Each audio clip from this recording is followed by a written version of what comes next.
Glória a Deus. Boa noite, irmãos. Graça e a paz do Senhor Jesus, amém? Os irmãos estão bem? Estão felizes? Estão animados? Amém? Glória a Deus. Graças a Deus por mais esse domingo que nós podemos nos reunir e juntos podemos celebrar o nome do Senhor nosso Deus, estarmos reunidos em nome de Jesus, para podermos sermos alimentados pela sua palavra e pelo seu Espírito. Glória a Deus, eu estou muito feliz. Amém, meu irmão? Vira para o seu irmão e fala: irmão, estou feliz. Glória a Deus. Estar feliz é importante. Estar alegre é um mandamento. O apóstolo Paulo nos ordena que nós precisamos alegrar-nos no Senhor. Amém, meus irmãos? A palavra que eu quero compartilhar com os irmãos hoje é uma palavra muito importante. Não que as outras palavras não sejam importantes, mas essa palavra ela é mais importante no sentido de que ela é uma resposta nossa a Deus. E por que é uma resposta nossa a Deus? Talvez a maioria dos irmãos se lembrem, mas há mais ou menos um ano atrás, nós começamos a estudar o livro de Atos dos Apóstolos. Quantos se lembram, irmãos? E nós estudamos Atos dos Apóstolos, versículo por versículo, até o capítulo de número 13, quando o Senhor nos deu a direção para parar por um tempo, até que Ele nos mandasse retornar e continuar estudando Atos dos Apóstolos. E o motivo pelo qual o Senhor nos fez estudar Atos dos Apóstolos, talvez os irmãos não se lembrem também, mas eu me lembro perfeitamente, foi uma palavra que o Senhor nos deu no livro de Apocalipse, quando o Senhor disse que nós deveríamos nos arrepender e voltar às práticas das primeiras obras. Quantos se lembram dessa palavra? Apocalipse capítulo 2, a carta de Jesus à igreja de Éfeso, mas especificamente o que ficou martelando ali em nossos corações, foi a frase: arrepende-te e volta à prática das primeiras obras. E durante algum tempo, e naquele momento ainda sozinho, eu comecei a orar ao Senhor e perguntar ao Senhor o que seria essas primeiras obras. Inicialmente eu pensei que o Senhor estava falando daquilo que nós fazíamos quando nós começamos a congregar aqui como igreja, aquilo que nós fazíamos lá atrás. Então, inicialmente a minha mente foi para isso. Olha, nós fazíamos isso, fazíamos aquilo, talvez essas sejam as primeiras obras que o Senhor se refere. Mas logo eu percebi que não tinha a ver com as nossas primeiras obras, e sim com as primeiras obras da igreja do Senhor na terra. Então, a partir daí, nós começamos a estudar Atos dos Apóstolos, para entender quais eram as primeiras obras praticadas pela igreja de Cristo Jesus na terra. E nós, quando chegamos em Atos, no capítulo de número 2, nós nos deparamos com dois versículos que foram e são muito importantes para nós. Se você está com a sua Bíblia aí e puder abrir comigo, o primeiro texto está em Atos capítulo 2, verso de número 42. Atos capítulo 2, verso de número 42, que mostra verdadeiramente as primeiras obras da igreja, aquilo que eles fizeram no início. Atos 2, 42 diz assim: e perseveravam na doutrina dos apóstolos, na comunhão, no partir do pão e nas orações. E no verso de número 46 vai dizer assim, Atos 2:46, e perseverando unânimes todos os dias no templo e partindo o pão em casa, comiam com alegria e singeleza de coração.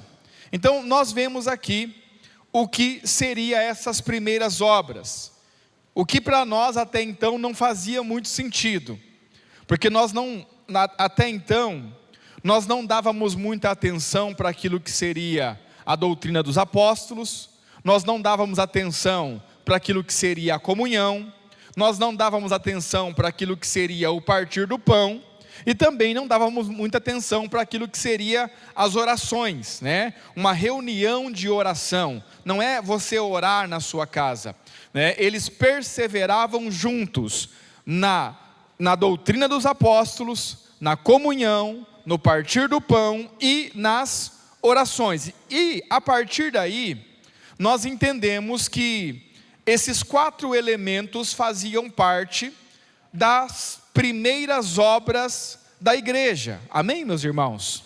E não é segredo aos irmãos que o nosso objetivo, né, como igreja, não é ser uma igreja moderna, não é acompanhar a modernidade que está havendo naquilo que se chama igreja em todos os lugares. O nosso objetivo é ser uma igreja bíblica. O nosso objetivo é ser uma igreja que realmente está preocupada em fazer a vontade do Senhor. Amém, irmãos? Nós não estamos ou não deveríamos estar preocupados com a quantidade de gente que vai ter aqui, né, com que tipo de pessoas vão estar aqui. Nós precisamos estar preocupados enquanto igreja se nós estamos de fato fazendo a vontade do Senhor, obedecendo ao Senhor naquilo que é a vontade do Senhor, sendo dirigidos, guiados pelo Espírito de Deus. E então entendemos que esses 4 elementos são cruciais se nós queremos voltar à prática das primeiras obras: doutrina dos apóstolos, comunhão, partir do pão e as orações. Amém, irmãos? Isso como igreja. Pois bem, de lá para cá, esses temas individualmente vêm sendo estudados. O que é a doutrina dos apóstolos? O que é essa comunhão mencionada aqui em Atos, que não tem a ver com estarmos juntos apenas, mas tem a ver com a ação do Espírito sobre nós, tem a ver também com a cruz de Cristo operando em nosso interior. A comunhão não é algo que nós temos que buscar ter, a comunhão é algo que nós temos que preservar, porque ela já existe. O nosso Deus é um Deus que é comunhão em sua essência. O Pai, o Filho e o Espírito Santo são um só. Começamos a entender isso. E também nos debruçamos sobre o assunto do partir do pão, ou da mesa do Senhor. E nós tivemos, a graça do Senhor de termos conosco por algumas vezes o nosso irmão Luiz Fontes, que trouxe para nós uma clareza muito grande sobre esse aspecto do partir do pão, da mesa do Senhor e da importância que isso tem quando nós queremos ser igreja, quando nós queremos ser a igreja de Jesus Cristo. O partir do pão é algo que está totalmente na centralidade da igreja, e algo começou a nos incomodar, e eu tenho falado isso com os irmãos, com os irmãos que estão, que se reúnem comigo na segunda-feira, os discipuladores, e algo começou a nos incomodar pelo fato de que a nossa mesa, o nosso partir do pão, a nossa ceia do Senhor, é um momento que nós colocamos no final do culto, isso uma vez por mês, e normalmente, quando vamos praticar a ceia do Senhor, já estamos com o horário estourado, já está atrasado, e a gente faz aquilo correndo, cada um pega o pão rapidinho, cada um pega o suco da videira rapidinho, e comemos, e está atrasado, vamos para casa. Irmãos, e isso não está correto, e isso não está certo. Então o Senhor falou ao nosso coração, ao nosso espírito. Semana passada nós nos reunimos para falar sobre isso, e por unanimidade dentro dos discipuladores, nós chegamos a uma conclusão que nós precisamos mudar aquilo que nós chamamos de mesa do Senhor ou de ceia do Senhor. Amém, meus irmãos? Mas antes de falar das mudanças, eu quero mostrar ou tentar mostrar a você a importância disso. E por que que comer o corpo do Senhor e beber o seu sangue é tão importante para nós? Por que que nós deveríamos levar isso com uma relevância suprema entre as coisas que nós fazemos para Deus? Por que que nós não deveríamos deixar a mesa do Senhor como algo que se faz se sobrar tempo, no final de um culto, uma vez por mês? E por que que nós devemos trazer isso para a centralidade daquilo que nós chamamos de igreja? Com certeza, irmãos, absoluta, não existe uma reunião mais importante do que a reunião da mesa do Senhor. Não há outra reunião mais importante do que essa, porque de fato é nessa reunião que nós nos alimentamos, nos apropriamos do Senhor Jesus Cristo como vida para nós, como nós vamos ver aqui na palavra durante o decorrer desta palavra. Amém, meus irmãos? Vamos começar. Abra a sua Bíblia comigo. Quero te mostrar as razões, né? Em Êxodo, no capítulo de número 12. Êxodo, capítulo de número 12. Semana passada, nós lemos... Os irmãos querem me matar, né, irmãos? Que o tapete está torto, o púlpito está torto, e eu estou me sentindo torto aqui. O meu toque, irmão, não dá. Jesus, me ajuda. Não vou olhar para baixo, né? Vou olhar só para frente.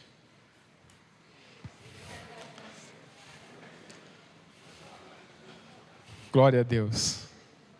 Os irmãos têm que orar por mim, irmãos. Para Jesus me ajudar. Tem que orar mais, irmãos.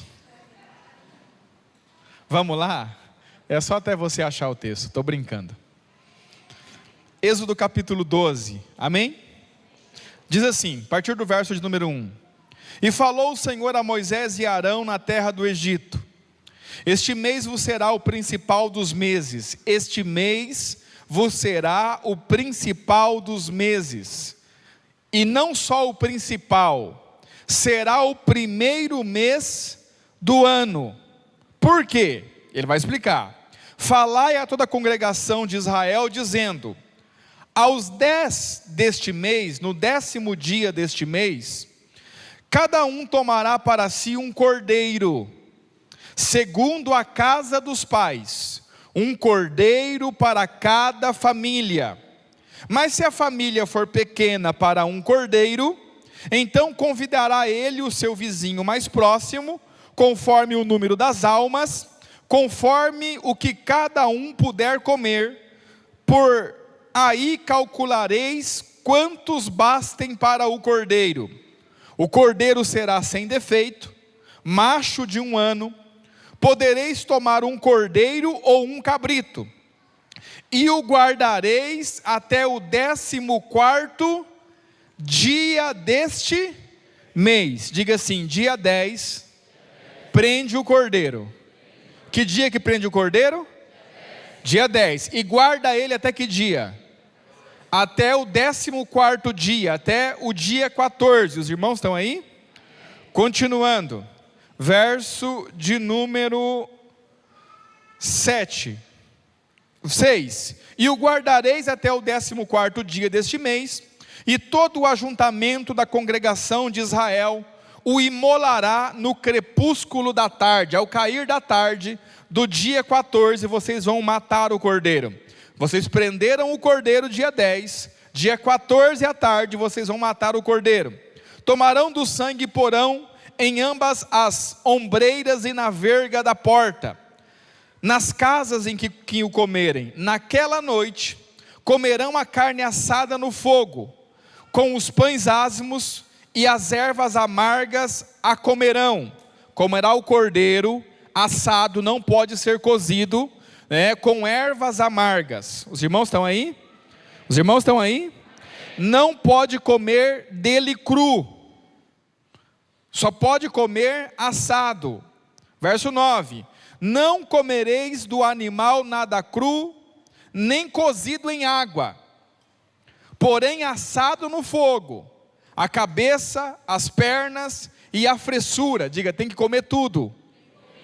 Diga, tudo. Amém, irmãos? Presta atenção nos detalhes, Nada deixareis dele até pela manhã. Tem que comer tudo. Amém, irmãos? Olha só, continuando. O que porém ficar até amanhã, queimá-lo-ei. Se por acaso sobrar, não é para sobrar, mas se por acaso sobrar, queime no fogo. Não deixe sobrar nada. Amém? Desta maneira o comereis. A forma com que vai se comer o cordeiro: lombos cingidos, vestido, sandália nos pés, cajado na mão. Comê-lo-eis à pressa. Não é para comer devagarzinho, saboreando. Come rápido. Diga assim, por quê? Porque a qualquer momento vocês vão ser chamados para sair do Egito. Amém? Continuando. É a Páscoa do Senhor. Diga, é a Páscoa do Senhor. Diga, a Páscoa é do Senhor. Amém, irmãos? Então diga assim, não é a nossa Páscoa, é a Páscoa do Senhor. Verso 12: porque naquela noite passarei pela terra do Egito, e ferirei na terra do Egito todos os homens primogênitos, desde os homens até os animais. Executarei juízo sobre todos os deuses do Egito. Eu sou o Senhor. Preste atenção. O sangue vos será por sinal nas casas em que estiverdes.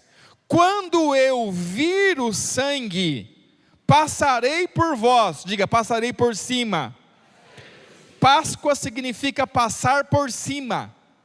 Pastor, o que significa Páscoa? Passar por cima. Então olha para mim. Esse é o dia em que o povo de Israel vai ser liberto da terra do Egito e da escravidão de Faraó. Como é que eles vão ser libertos? Através de um cordeiro.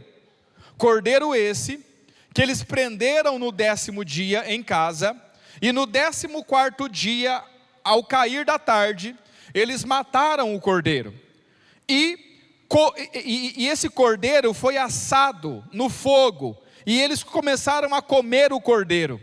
E o sangue do cordeiro, eles pegaram o sangue com um hisopo, uma espécie de esponja, e passaram nos ombrais e nas vergas da porta onde eles estavam. À meia-noite, vem o Senhor, o próprio Senhor vem, como anjo da morte, para matar todos os primogênitos do Egito. Mas nas casas onde o Senhor via o sangue, ele passava por cima. E a isso nós chamamos Páscoa. Diga, Páscoa. Passar por cima é o significado da Páscoa. Os irmãos estão aí? Algumas coisas importantes que nós precisamos pontuar. Diga, primeiro, o cordeiro deveria estar preso desde o 10º dia. Diga, por quê? Porque o cordeiro é a provisão antecipada para uma libertação futura. Quantos estão aí? Eles não vão sair do Egito no dia 10. Eles vão sair do Egito no dia 14. Quantos estão aí? Mas a provisão para a libertação já deveria estar preparada antes.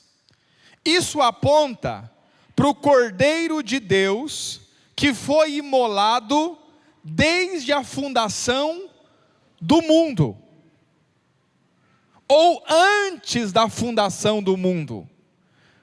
A Bíblia diz que Cristo, vamos ler o texto, abra a sua Bíblia também, lá em 1 Pedro, primeira epístola de Pedro, capítulo de número 1, verso de número 18. 1 Pedro capítulo 1, verso 18.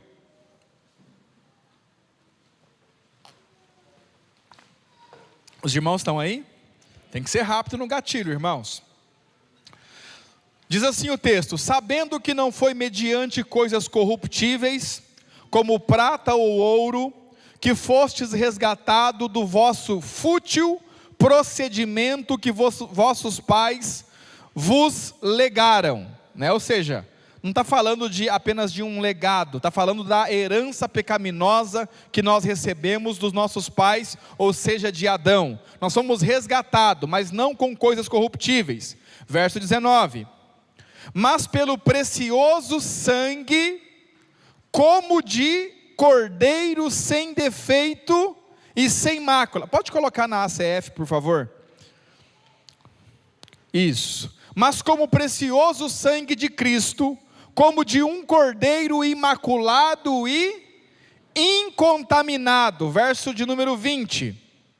O qual, na verdade, em outro tempo foi conhecido, antes da fundação do mundo, mas manifestado nesses últimos tempos por amor de vós. O Cordeiro de Deus, ele foi imolado antes da fundação do mundo. O Cordeiro foi preparado antes da fundação do mundo. Olha para mim.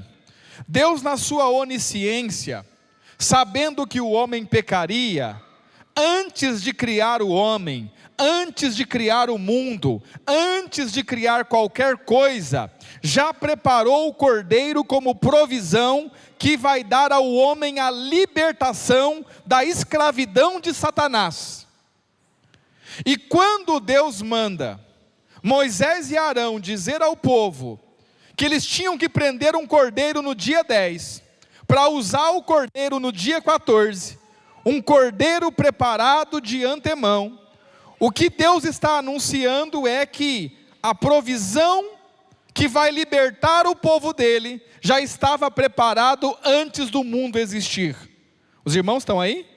Por isso que o cordeiro tinha que ser preso antes, porque quando chegasse o dia, a provisão já estava pronta, o cordeiro já estava pronto. Amém, meus irmãos? Quantos estão aí? Os irmãos conseguem compreender isso, sim ou não?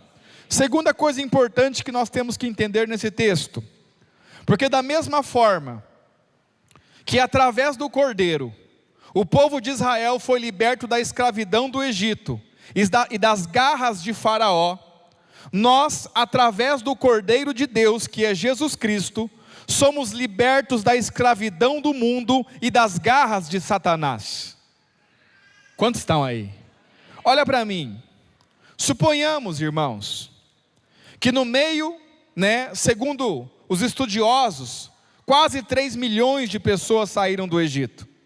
Suponhamos que no meio desses 3 milhões de pessoas que estavam ali do povo de Israel, algumas famílias disseram assim: olha, não, nós não vamos fazer como Moisés disse, nós não vamos prender cordeiro nenhum, nós não vamos matar cordeiro nenhum, eu acho que isso é uma grande bobagem, não vamos passar sangue na porta, coisa nenhuma, porque eu acho que isso é uma grande bobagem, não vamos fazer isso, e ficaram esperando. O que é que aconteceu no dia da visitação do Senhor, à meia-noite? Os primogênitos morreram. Diga assim, por quê? Porque talvez alguém não levou a sério a necessidade de comer o cordeiro e de ter o sangue do cordeiro nos umbrais de suas portas. Isso é uma figura. E se você tiver um pouco de discernimento espiritual, você vai entender que o texto de 1 Pedro está fazendo referência ao texto de Êxodo 12.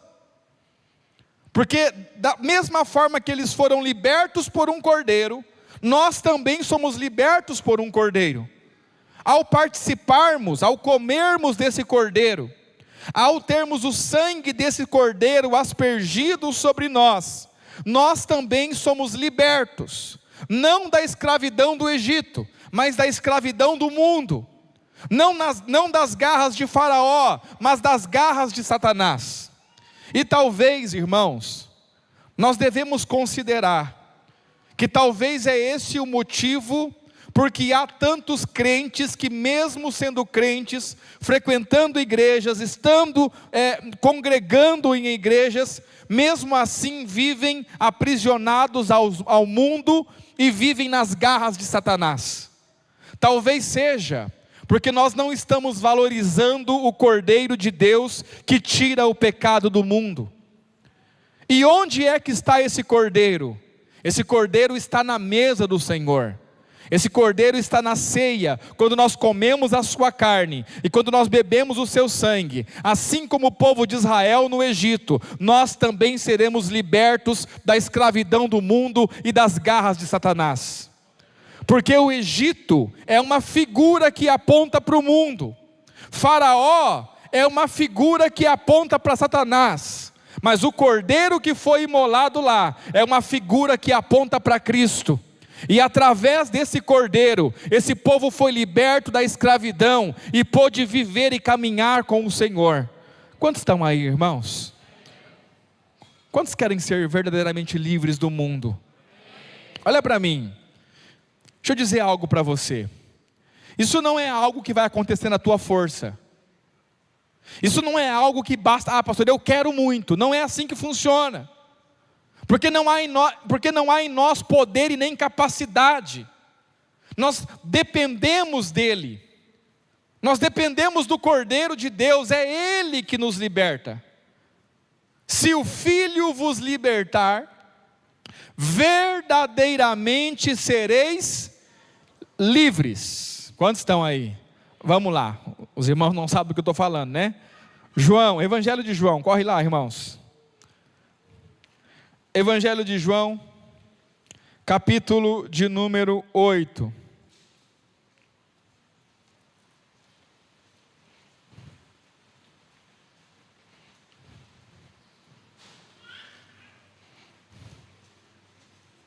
Os irmãos estão aí?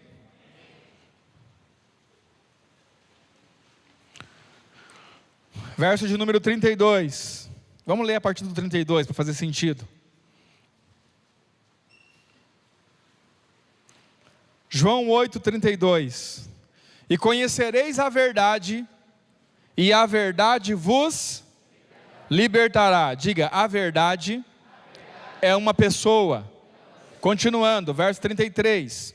Responderam-lhe: somos descendência de Abraão, e nunca servimos a ninguém. Como dizes tu, sereis livres? Respondeu-lhes Jesus: em verdade vos digo, todo aquele que comete pecado é servo. A palavra servo é uma palavra bonitinha, né? A palavra aí é doulos, no original grego, é escravo do pecado. Diga, todo aquele que comete pecado é escravo do pecado. Verso 35. O servo não fica para sempre em casa, o filho fica para sempre. Verso 36. Se pois o Filho vos libertar, verdadeiramente sereis livres. Olha para mim, diga assim: eu só sou verdadeiramente livre se o Filho me libertar. Ah, pastor, eu me libertei do pecado. Você não tem essa capacidade, filho. Eu não tenho essa capacidade. Nenhum de nós tem essa capacidade. O único que pode verdadeiramente nos libertar é o Filho, que é a verdade, porque Ele é o caminho, a verdade e a vida. Foi isso que Ele disse: eu sou o caminho, a verdade e a vida. Conhecereis a verdade, conhecereis o Filho, e o Filho vos libertará. Quantos estão aí, irmãos? Só que onde eu conheço esse Filho? Quando Ele me é servido. como cordeiro na mesa do Senhor. Quando eu como sua carne, quando eu bebo seu sangue, então eu sou verdadeiramente livre. Quantos estão aí? Avançando, abra sua Bíblia, vamos falar um pouquinho sobre a prática da igreja de Atos dos Apóstolos, Atos capítulo 20.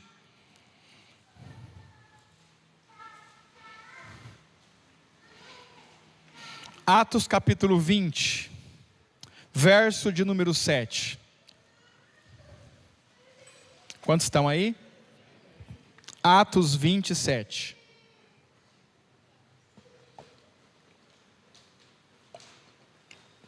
O texto diz assim: e no primeiro dia da semana, que dia? Qual que é o primeiro dia da semana? Domingo, amém? Ajuntando-se os discípulos para partir o pão.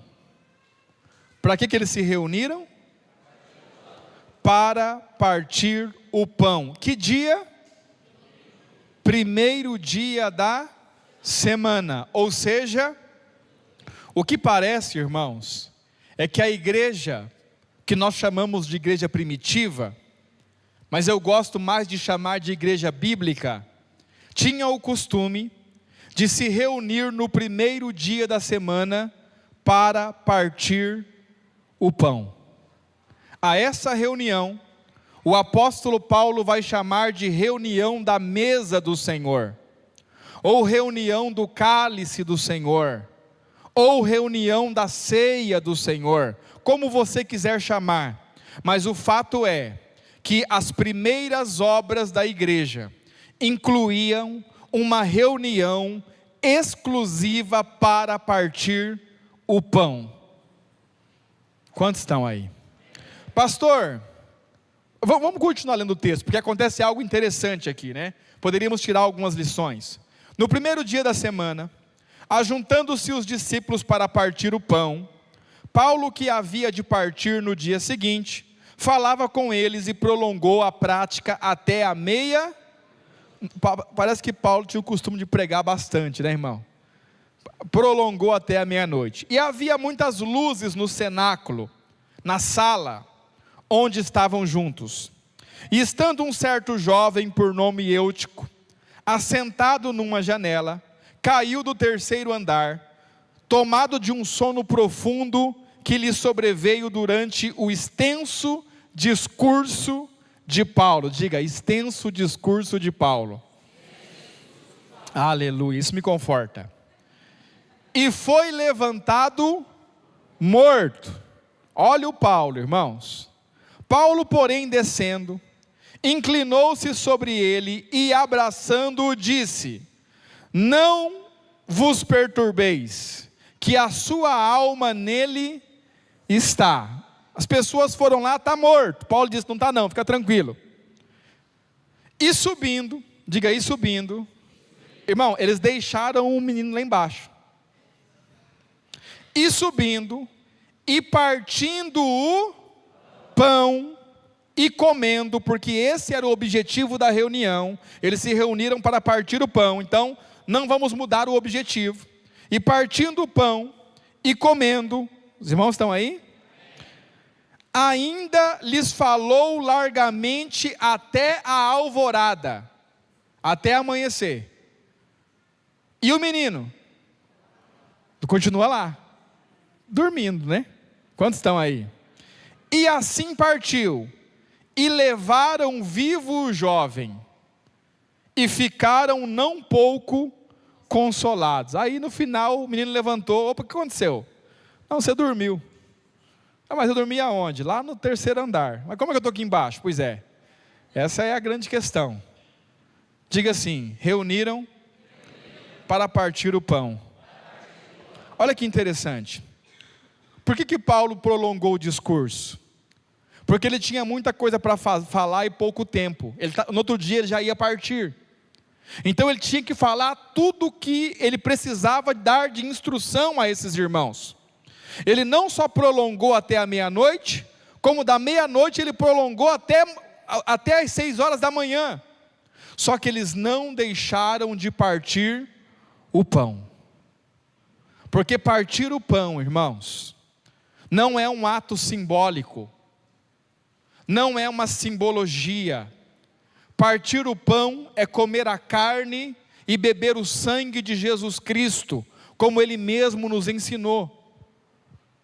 E essa deve ser uma prática restaurada dentro da igreja. Nós precisamos restaurar essa prática. Nós precisamos dar à reunião da mesa do Senhor o seu devido lugar. Nós não podemos mais fazer isso correndo. Nós não podemos mais colocar essa prática no final de um culto. Nós não podemos fazer isso de qualquer maneira. Nós precisamos trazer o Cordeiro de Deus com o seu sangue para a centralidade da reunião da igreja. Essa, sem dúvida, precisa ser a nossa principal reunião, porque é quando nós vamos nos alimentar de Cristo. E que outro sentido teria estarmos aqui, se não formos nos alimentar dEle, se não for comer a sua carne, se não for beber o seu sangue?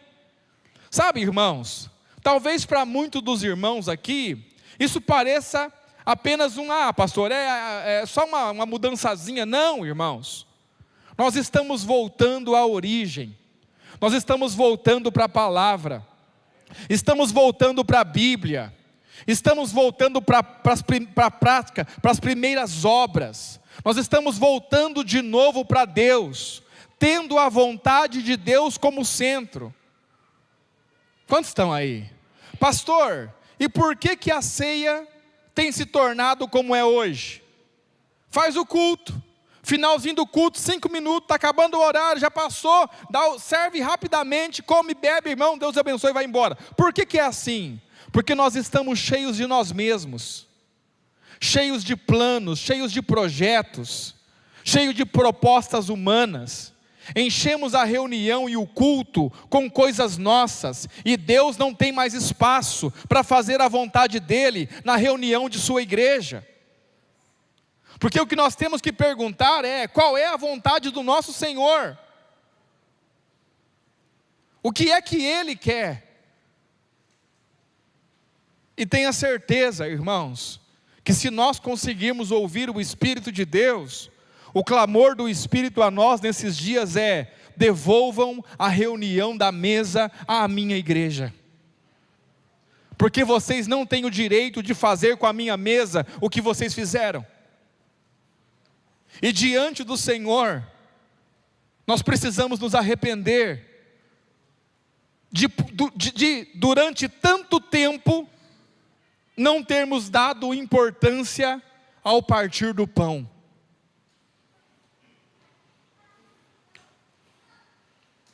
Quantos estão aí?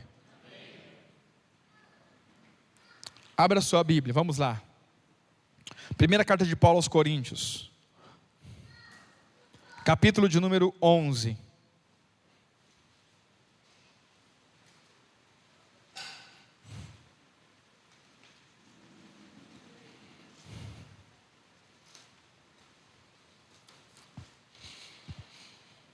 Verso de número 20.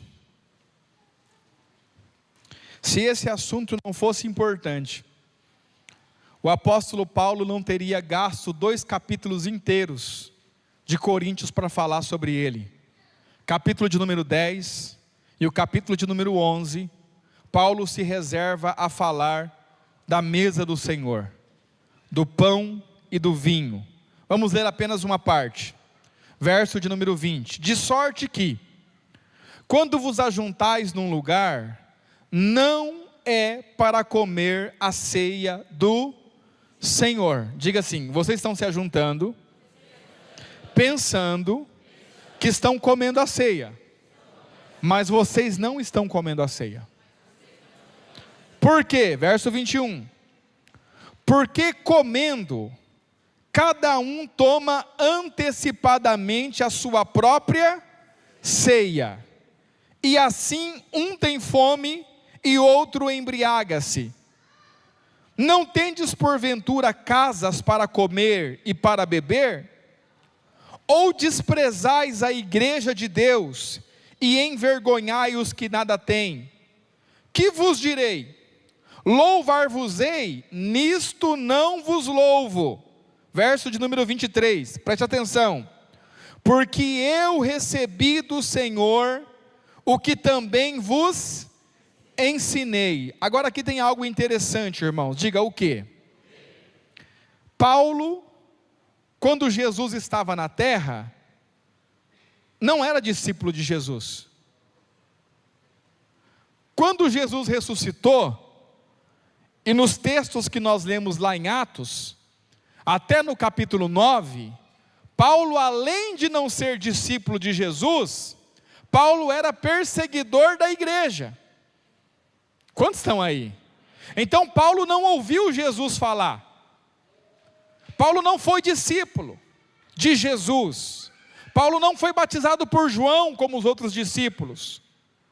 Só que ele diz assim, ó: o que eu recebi do Senhor, eu também vos ensinei. Diga assim: Jesus achou necessário, depois de ressurreto. Aí não sabemos onde foi a conversa. Porque Paulo, como um homem que foi levado ao terceiro céu, e também como um homem a quem Jesus apareceu para ele várias vezes, não sabemos se essa conversa foi no céu ou se foi na terra. Mas o fato é que Jesus achou relevante, em algum momento, ensinar para Paulo sobre a ceia. Porque ele não diz assim, ó: o que eu recebi de Pedro, eu estou ensinando para vocês. O que eu recebi de João, estou ensinando para vocês. O que Lucas me contou. Não, ele diz: o que eu recebi do Senhor, foi o Senhor que me falou. Os irmãos estão aí? Verso 23, porque eu recebi do Senhor o que também vos ensinei. O que eu recebi? Que o Senhor Jesus, na noite em que foi traído, tomou o pão, e tendo dado graças, o partiu e disse: tomai, comei, isto é o meu corpo que é partido por vós. Olha a ordem, diga: olha a ordem. Fazei isto em memória de mim. Eu te pergunto, qual dos servos de Jesus tem o direito de não fazer aquilo que ele mandou que fosse feito?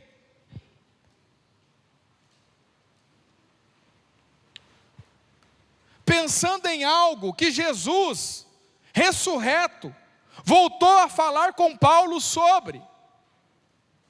Qual é a importância que devemos dar para isso, irmãos? Será que é algo comum, é banal? É qualquer coisa? Ah, pastor, é só a ceia.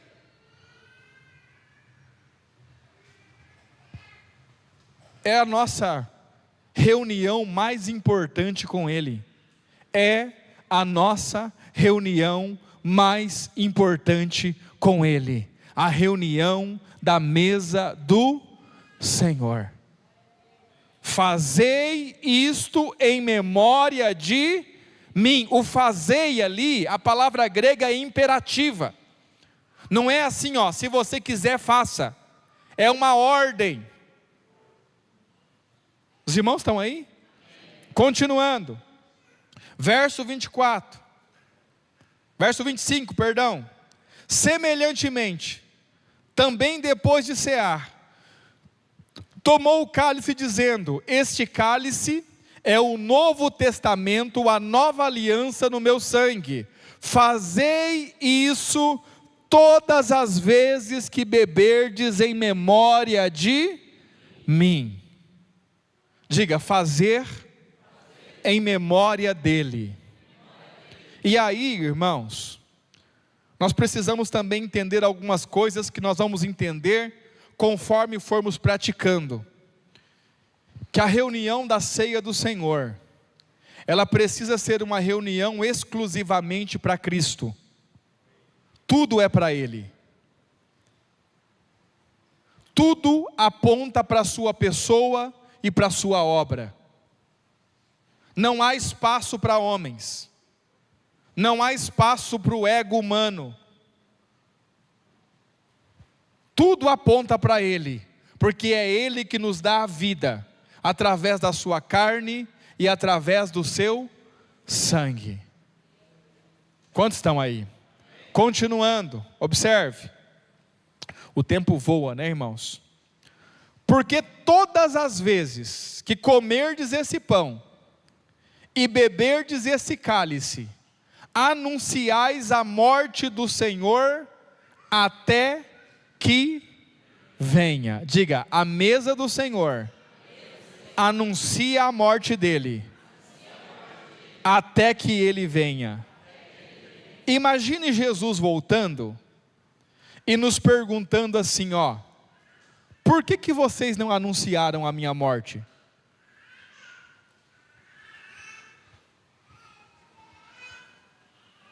E nós respondemos assim: Senhor, nós anunciamos sim, nós falamos para todo mundo que o Senhor morreu. Aí ele perguntaria assim: mas foi assim que eu mandei vocês anunciar a minha morte? Como é que vocês anunciam a minha morte? Diga como? Volta o versículo. Olha lá. 26. Porque todas as vezes que comerdes esse pão e beberdes este cálice, anunciais a morte do Senhor até que Ele venha. Diga, eu anuncio a morte do Senhor, comendo a sua carne, bebendo o seu sangue, até que Ele venha. Quantos estão aí? Amém, meus irmãos? Continuando, verso de número 27. Ele vai explicar: portanto, por esse motivo, por isso ser tão importante, qualquer que comer este pão, ou beber o cálice do Senhor indignamente, será culpado do corpo e do sangue do Senhor. Já entendemos isso. Não tem a ver com sermos dignos, tem a ver com a forma. Indignamente tem a ver com a forma, e não com aquilo que nós somos, porque nós nunca seremos dignos do corpo e do sangue do Senhor Jesus. Amém, irmãos? Não vamos nos deter nisso. Continuando. Examine-se, pois, o homem a si mesmo, e assim coma deste pão e beba deste cálice. Verso de número 29. Porque o que come e bebe indignamente, come e bebe para a sua própria condenação, não discernindo o corpo do Senhor. Comer e beber indignamente é não discernir o corpo do Senhor. Verso 29. Por causa disso, diga, por esse motivo. Diga assim, por comer indignamente. Diga assim, por não cear, ainda que se reúna, dizendo que é ceia. Por causa disso, há entre vós muitos fracos, doentes e muitos que dormem. Diga, quem não se alimenta de Cristo, fica fraco, doente e alguns dormem.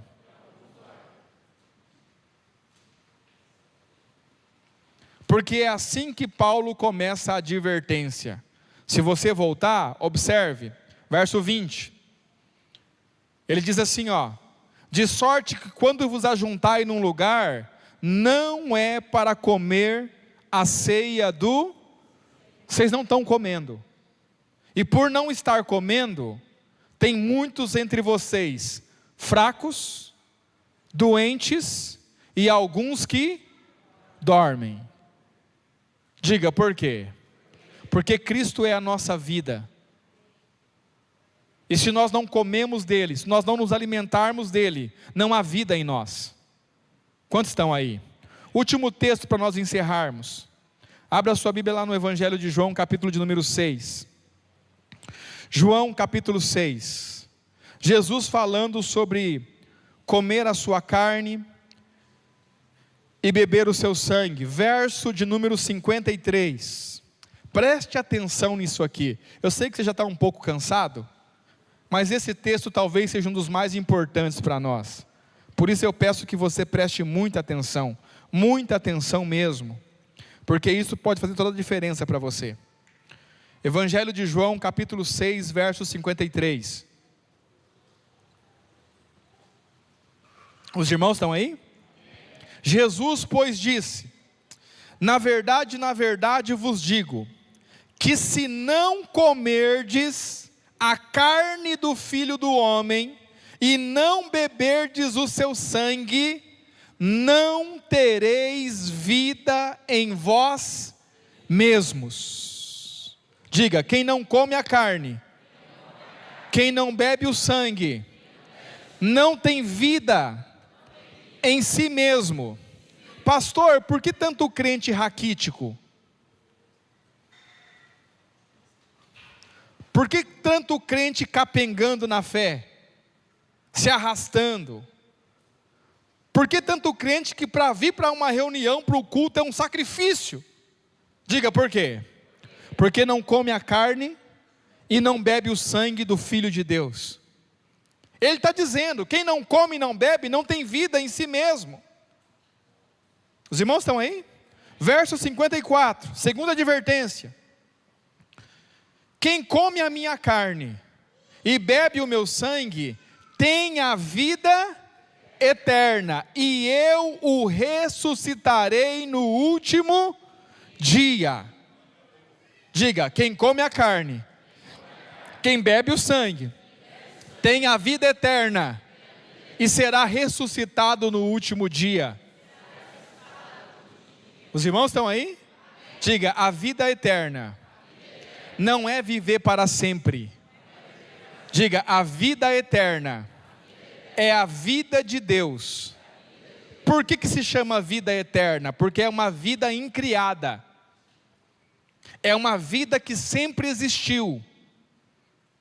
E é essa vida que nós receberemos, se nós comemos a sua carne e bebemos o seu sangue. Os irmãos estão aí? Verso 55, terceira advertência.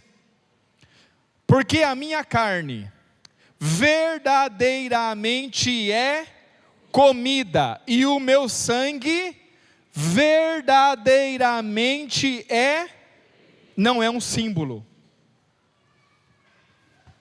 Diga, não é um símbolo.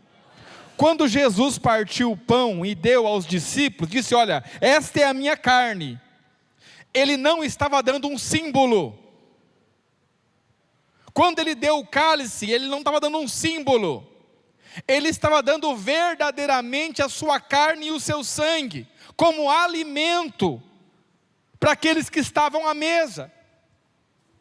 Quando nós participamos da mesa do Senhor, nós comemos a carne do Filho de Deus, e bebemos o sangue do Filho de Deus, e o DNA do Filho de Deus passa a estar em nós, e a vida dele passa a estar em nós.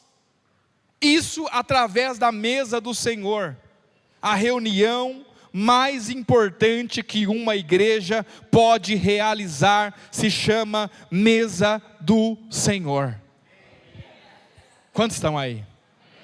Verso de número 56. Olha só, quarta advertência. Quem come a minha carne e bebe o meu sangue, permanece em mim e eu nele.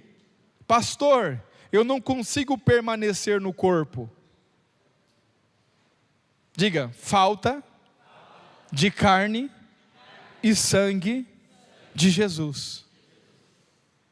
Comece a praticar a mesa do Senhor, comer sua carne e beber o seu sangue, para ver se você não permanece nele, e ele permanece em você. Os irmãos estão aí? Verso de número 57. Quinta advertência, eu estou encerrando, irmãos. Assim como o Pai que vive me enviou, obra, falando de obra, eu vivo pelo Pai.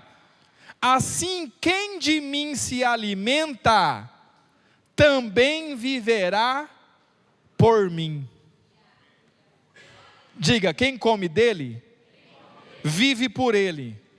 Sabe por que para a maioria dos crentes, viver por Cristo é um sacrilégio? Porque não se alimenta dele. Quando você se alimentar dele, comer dele, viver para ele, não vai ser um sacrilégio, vai ser um prazer. Porque quem dele se alimenta, por ele vive. Quantos estão aí? Você acha que é importante participarmos da mesa do Senhor? Sim ou não? Verso 58, para encerrarmos. Este é o pão que desceu do céu, falando sobre ele mesmo. Não como de vossos pais que comeram o maná e morreram. Quem comer esse pão, viverá para sempre. Vossos pais comeram o maná no deserto e morreram. Aquele não era o pão que desceu do céu. Eu sou o pão que desceu do céu, disse Jesus. E se vocês comerem de mim, vocês viverão para sempre. E tudo isso está na mesa do Senhor. Olha para mim. Poderia ficar aqui, irmãos, como Paulo, prolongar até a meia-noite, partirmos o pão e depois prolongar até às 6 da manhã. Mas eu sei que os irmãos não ficariam comigo. Por isso, não ficariam.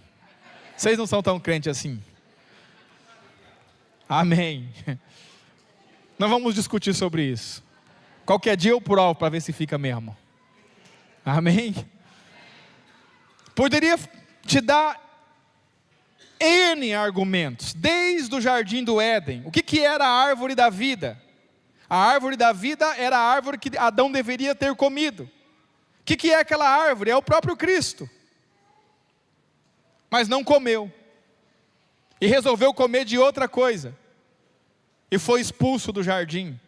Poderia te dar N argumentos. Mas preste atenção, irmãos. O que eu quero dizer para você? Que nós não podemos ser só ouvintes da palavra. Nós precisamos ser praticantes. Amém?